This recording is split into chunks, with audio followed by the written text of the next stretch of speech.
Super Talk 99.7 WTN. Hello. Oh, you got me up? Perfect. Maybe it was my headphones. I'm still getting used to things here. It's Chris Hand, the new guy. 9:04 a.m. I was thrown through a loop this morning because I came in and Mac Maury has cut his hair. It's all gone. Yeah, I saw him and I was like, have we met?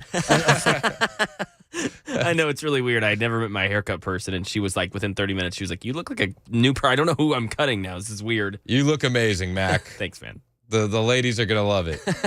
Ladies love cool Mac. All right, so we got some stuff to go over.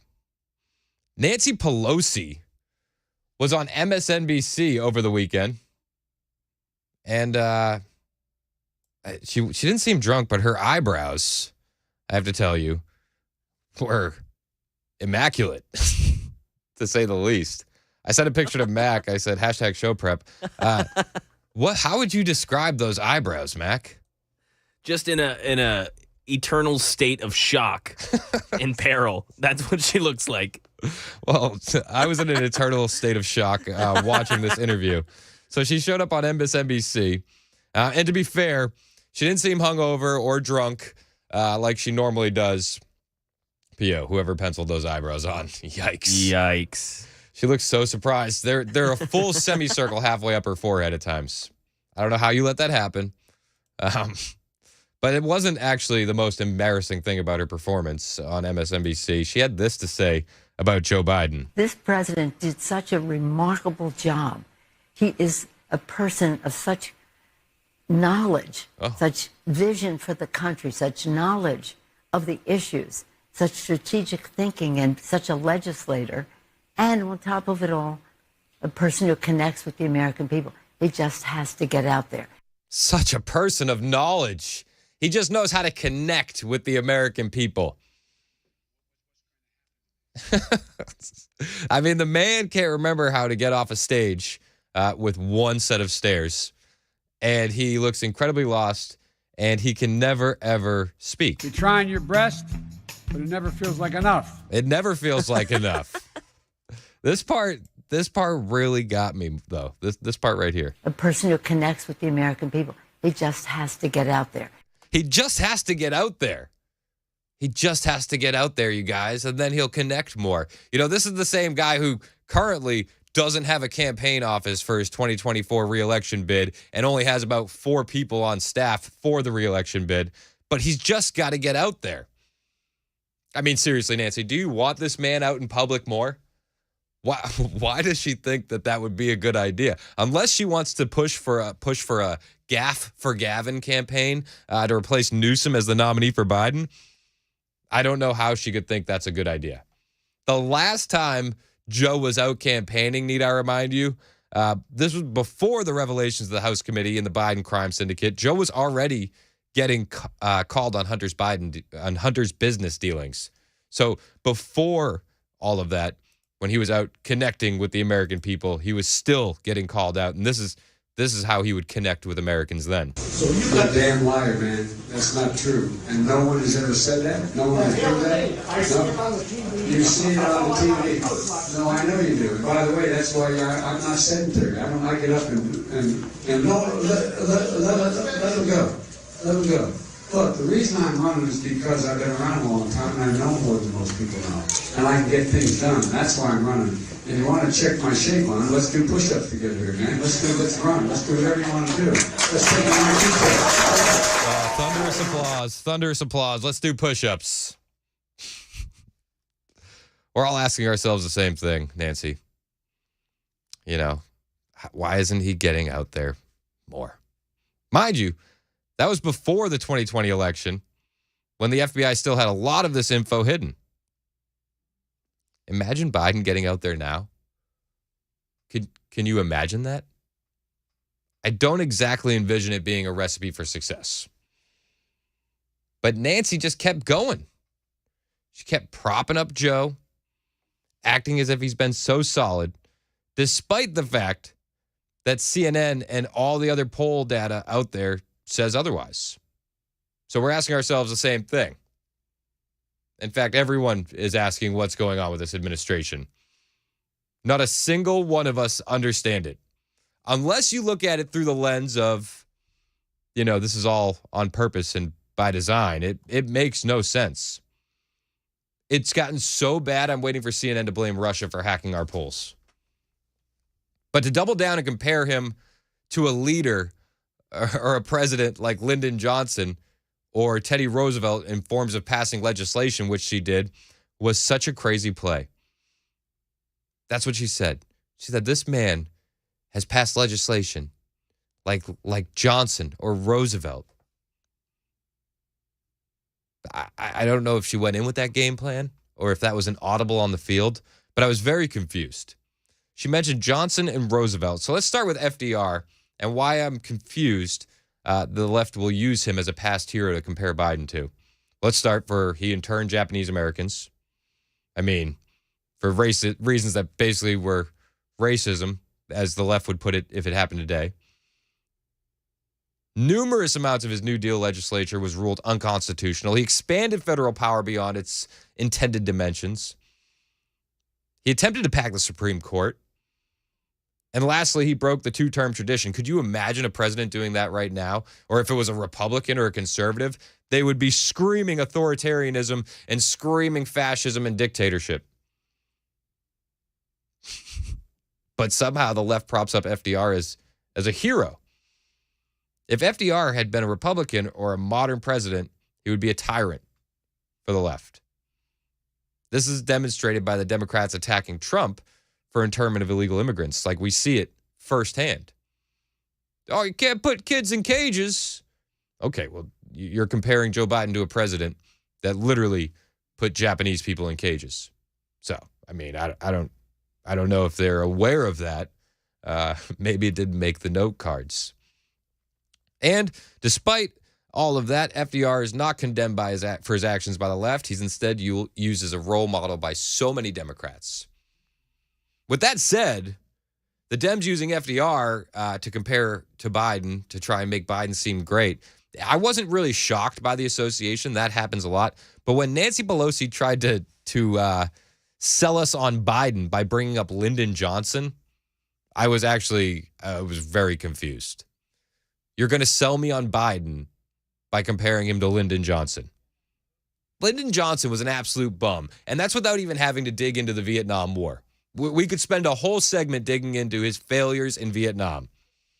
But he was an absolute bum because of his Great Society program. If you don't know about the Great Society program, it launched in the 1960s. It was a series of social programs that aimed to improve the lives of Americans. However, the program had a number of negative consequences. It increased government spending. I mean, the program led to massive, massive government spending. That's where Medicare, Medicaid alone came from, and it counts now for more than a quarter of the annual federal budget. And that's before we get into eroding states' rights with Medicare and Medicaid. It was completely inefficient. The Great Society programs were often wasteful. For example, the Government Accountability Office estimates on average improper payments are made to Medicare every year around $45 to $50 billion. And we're still dealing with that. That's current times. We're seeing $45 to $50 billion a year in improper payments made under Medicare. And that's all because of Lyndon Johnson. Not to mention the expanding bureaucracy. The program created so many new federal agencies and programs, it increased the power of the federal government and led directly to the bureaucratic swamp monsters we now have in the federal government. So this is the guy that you're going to say Biden is like. I mean, it's kind of on the nose. And all in all, the Great Society program from Lyndon Johnson failed to achieve just about all of its goals. It didn't achieve the goal of reducing poverty. It didn't achieve the goal of improving health outcomes. In fact, it made those problems worse. I mean, seriously, you can look around in any major city and ask yourself, is things better? Have things gotten better since the 1960s? In some ways, sure. But in a lot of ways, no, not at all. So, all that aside, She's out there comparing Biden to two failures of presidencies that expanded the federal government, wasted millions and billions of taxpayer dollars. And you know what? Actually, when you take a step back and you think about it, probably a pretty good comparison. I really don't know if she went in there with that game plan to make that comparison or if she changed her mind after the fact. Before I let you go, are you going to But run it for was embarrassing. Absolutely embarrassing. She was also asked about the recent whistleblower testimony in the House Oversight Committee. Oh, and Nancy did not hold back. This past week, 2 IRS whistleblowers, career investigators, testified under oath that the Justice Department slow-walked the investigation into President Biden's son, Hunter, and ignored recommendations to file more serious felony charges. Are you confident the politics did not play a role here? Well, it was, since you referenced the hearing, what a ridiculous clown show, again, on the part of the Republicans. Here What a was clown show. Purpose that you described. What did they do? Bring in Joe Kennedy talking about censorship, that he's being censored as he's talking to the world in a congressional hearing, and showing pictures that had nothing to do with the essence of it. I think you mentioned Robert F. Kennedy, but on the essence of it, that's okay. Robert. That's okay. That's okay, Nancy. There's a lot of Kennedys. So, and you know what? I take it back. She must have been drunk. She must have been. And she totally mashed the two hearings together. It was a clown show. I can't believe that Robert Kennedy was talking about being censored. It's like, no, we're talking about the one with the Biden crimes. Yeah. What a clown show. What a ridiculous clown show. I mean, the lack of self-awareness of Democrats.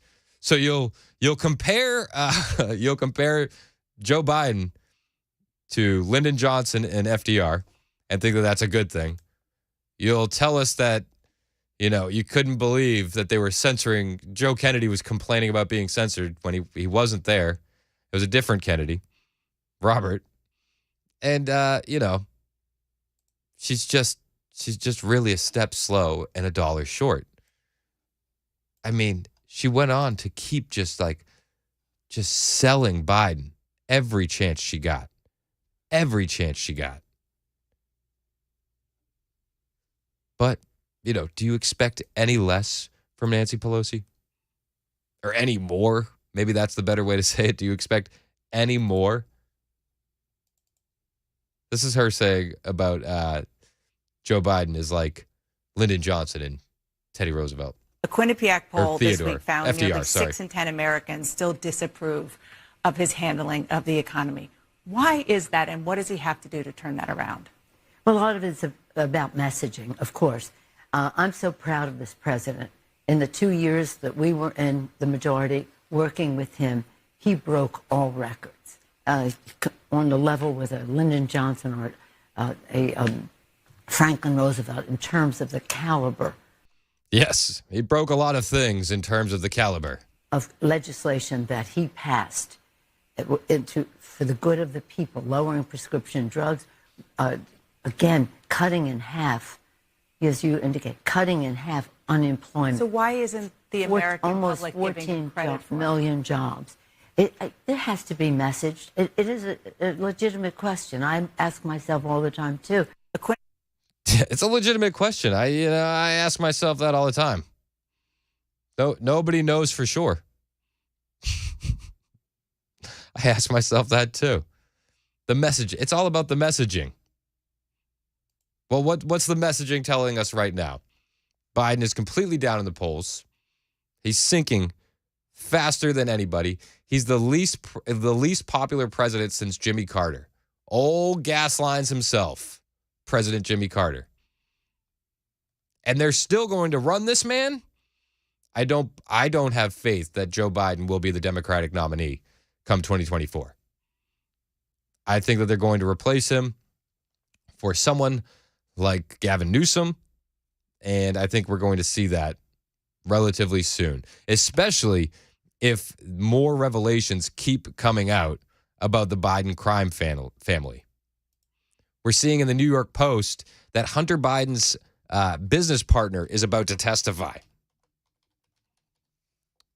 You know, Devin Archer, the guy that was sitting there with the big guy and, you know, was in the room. He's about to testify to the House Oversight Committee. It's crazy.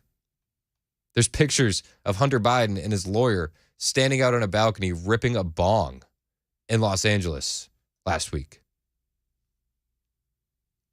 How can the Democrats keep standing by and defending them? I have a feeling that they won't be defending them much longer. I don't know how you can keep it up. I really don't. But the most important question that they asked Nancy Pelosi was whether or not she would be running for re-election. Before I let you go, are you going to run for re-election? No! No! I'm not making any political plans here today, but No! we'll see. No! We'll see. Please, no! It's 9:20 on Super Talk 99.7 WTN. My name is Chris Hand. Thank you for being here. More on the way next. WTN. What a ridiculous clown show.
Talks continue in the case of the U.S. private who crossed over into North Korea.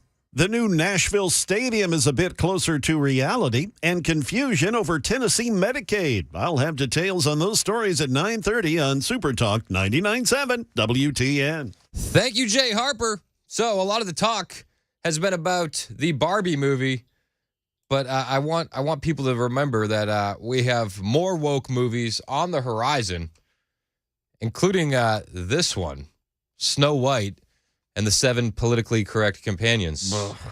This was them asking the lead in the Snow White movie, what she thinks about all the criticism and all of that fun stuff. You said you were bringing a modern edge to it on stage. What do you mean by that? I just mean that it's no longer 1937. Oh, thank you. Thank you, Snow White. It's no longer 1937.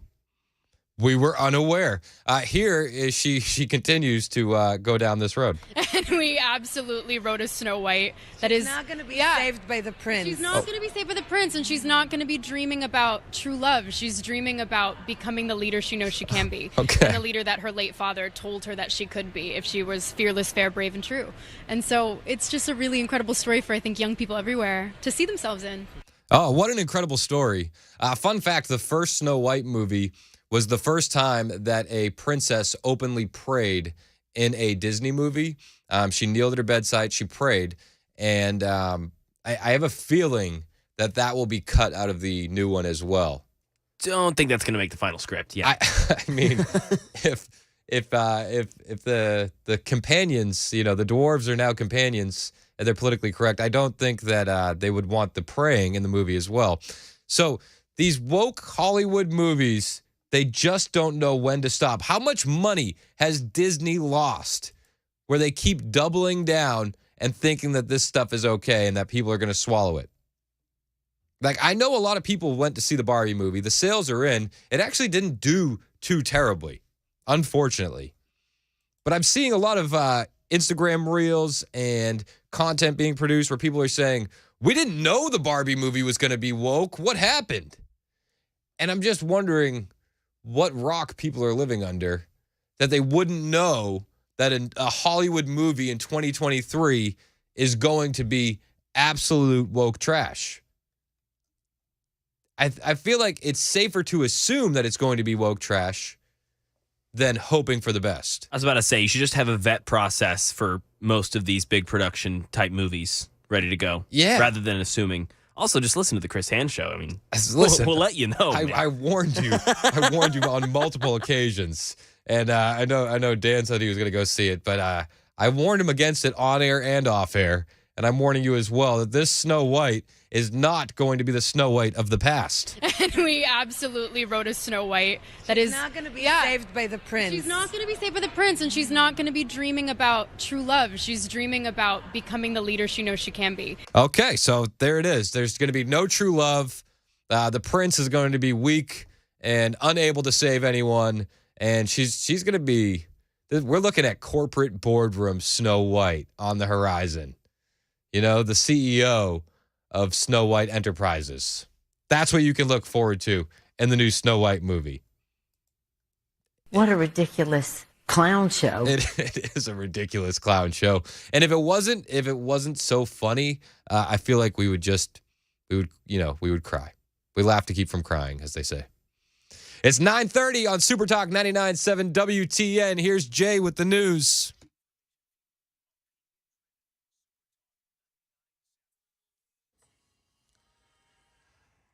Yes, it is 9:30, and I'm Jay Harper with the news. Yep, I've got your top stories. Sun and haze, 82 degrees. A full forecast is on the way. It still isn't quite clear where Travis King, the U.S. service member who crossed over into North Korea, it's not really clear on exactly where the guy is, but talks are reportedly underway to try to free him from North Korean custody. This morning, the UN command that operates the DMZ said a conversation has begun with North Korea's military and that its primary concern is the private's welfare. $760 million. That's the amount that Metro Sports Authority approved in revenue bonds for the new enclosed stadium in Nashville and its construction costs. The group asked for permissions that also prioritize the use of minority-owned construction and design teams.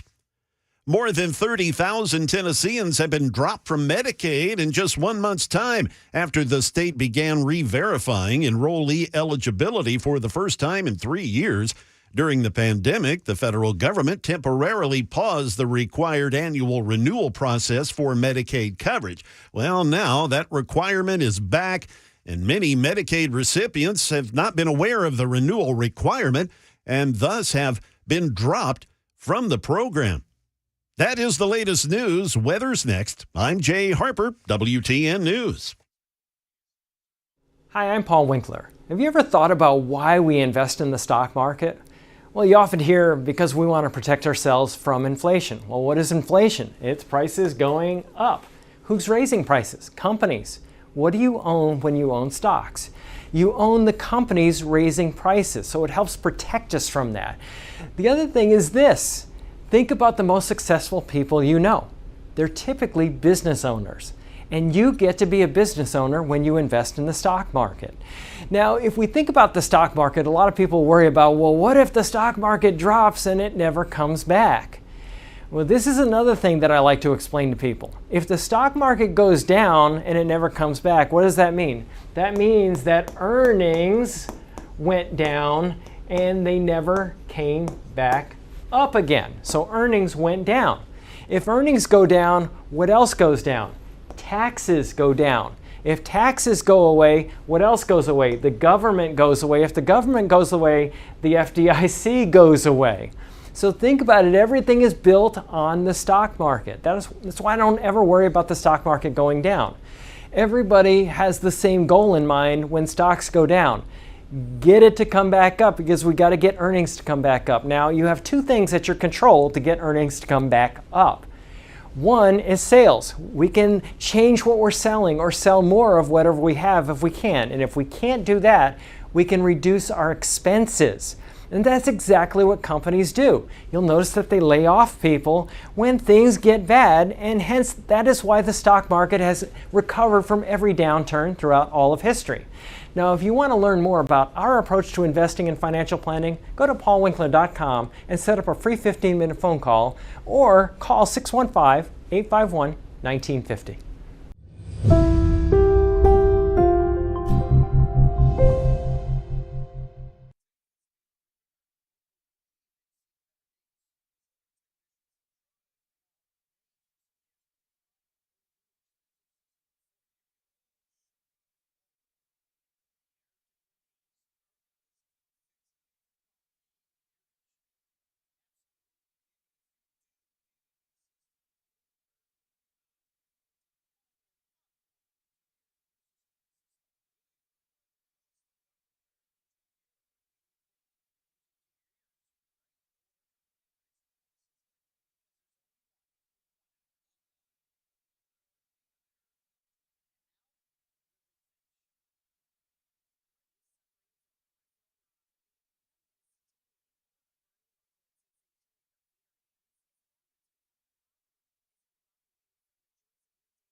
It is my testimony that the border is secure. We have a secure border in that is a priority for any nation, including ours and our administration. We have taken unprecedented action over the past year and a half to secure our border. And we have a process in place to manage migrants at the border. We're working to make sure it's safe and orderly and humane. The border is closed. We agree that the border is secure. We're executing a comprehensive strategy to secure our borders. One of our highest priorities is to ensure that we have a secure border, and that is what we are doing. The border is secure.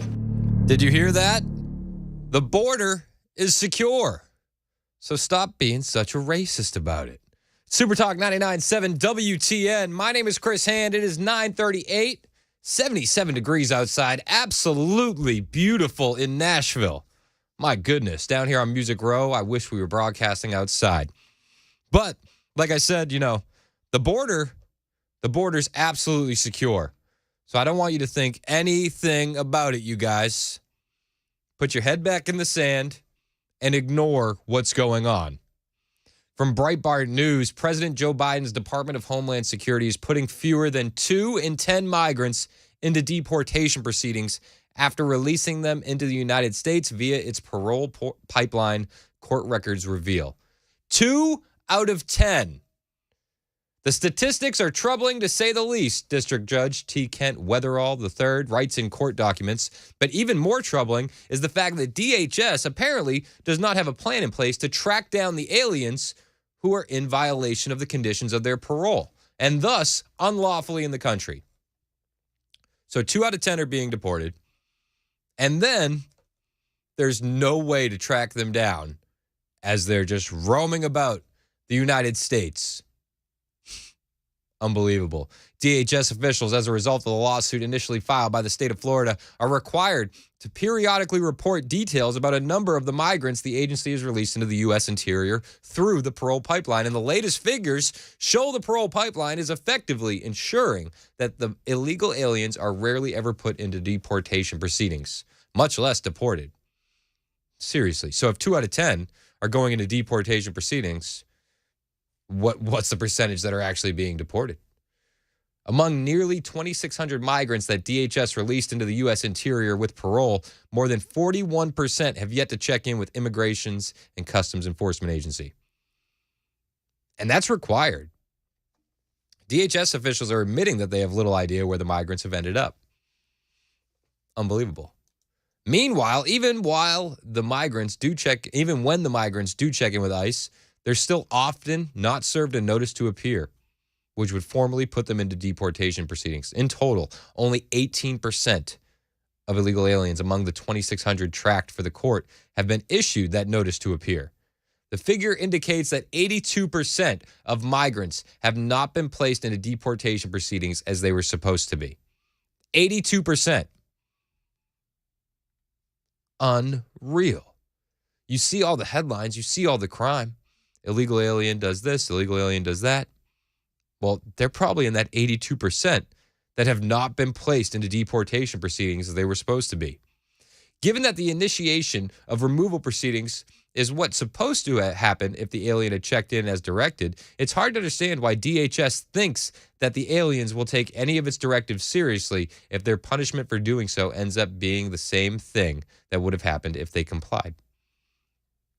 Since Biden started the parole pipeline, anywhere from 500,000 to 1.2 million migrants have been released into American communities and are expected to check in with ICE agents at a later date. Doesn't that feel so comforting?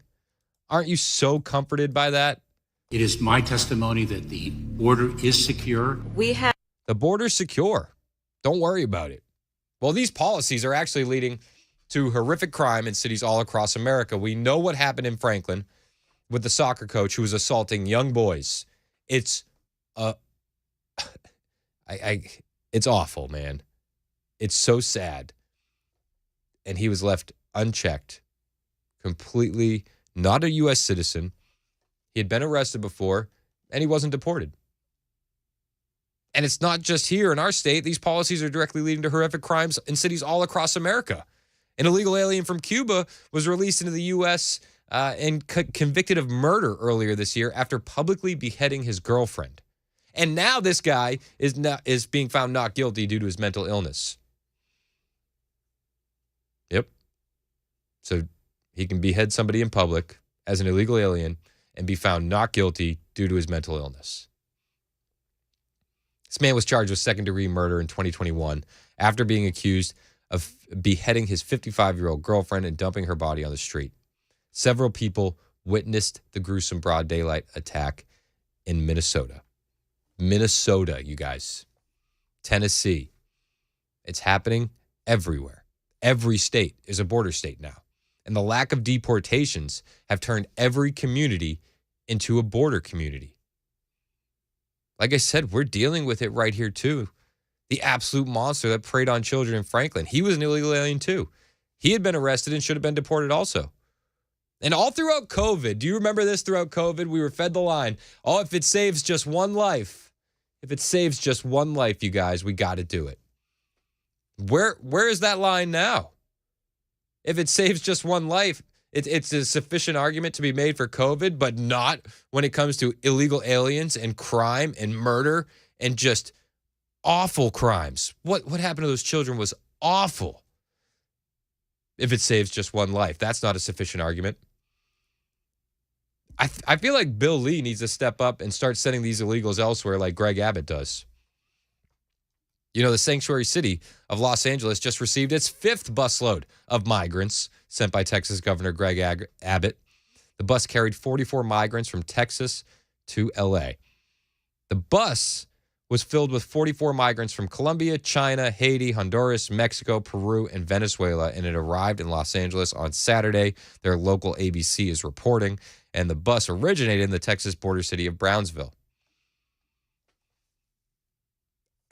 Like I do like these plans of busing them to the sanctuary cities. I do. I feel like it makes sense in a town like Tennessee. And I like Greg Abbott doing it in Texas.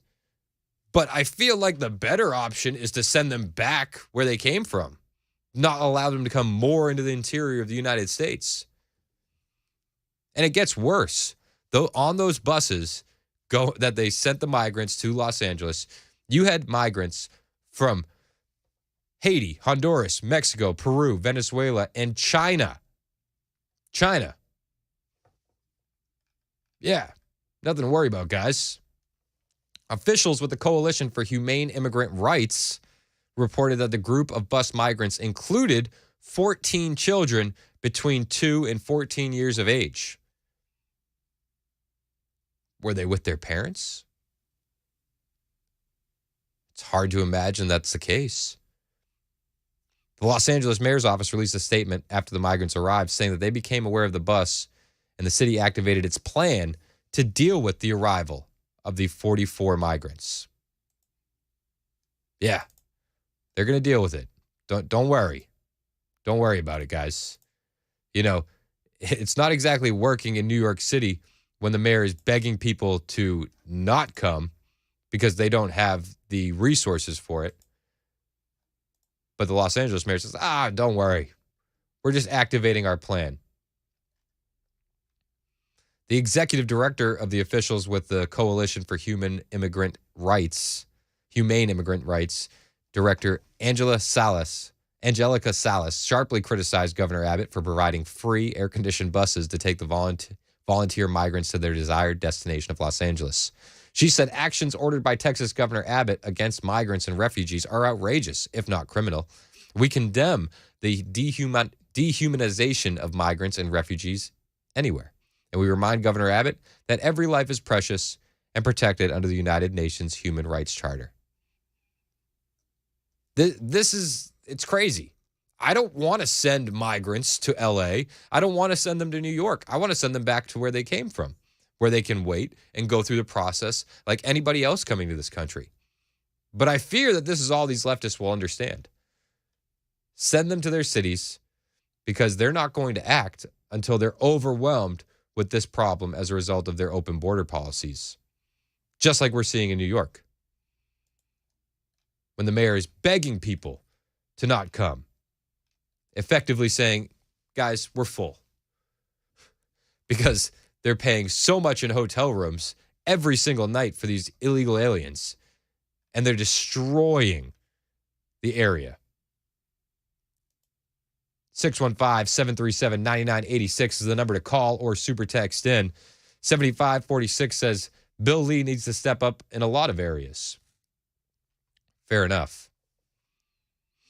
Kathy texted in and said, how is beheading someone second-degree murder?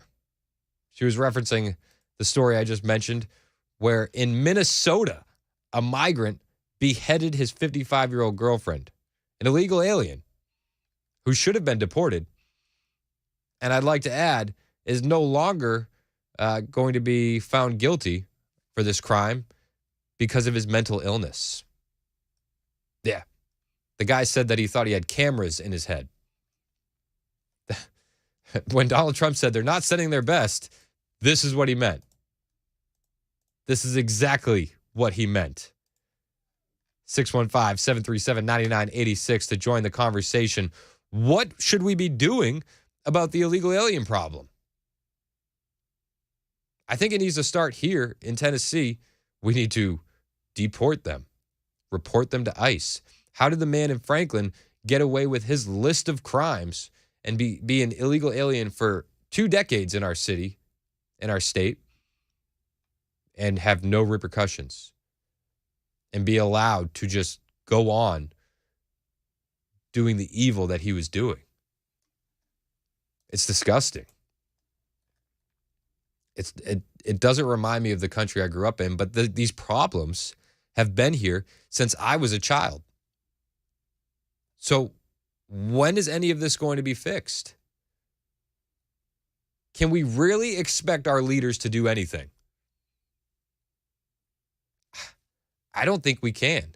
Besides these busing them to other cities and attempts at PR on one side or the other, it doesn't seem like anything is actually being done. All we're seeing is more headlines, more crime, more despair, more evil, and then we just bust them to another city instead of sending them back where they are. We don't secure the border. We downright ignore the problem, despite what the administration is telling you. 2666 texted in and said, it's going to take a cold-hearted SOB to not care about the optics and do the job that needs to be done. You're absolutely right, 2666. It's going to take someone with nerves of steel, because that's the only way this problem is going to be fixed. Because if you try and fix it, you're going to be lambasted as a racist, as anti-immigration, anti-immigrant, and all the other names that the left can come up with. It is now 9:50 on Super Talk 99.7 WTN. My name is Chris Hand. You are always welcome to be a part of the show, whether you want to text in or call in 615-737-9986. 77 degrees out here in Nashville. Absolutely beautiful outside. Roll down the windows. This is Super Talk 99.7 WTN.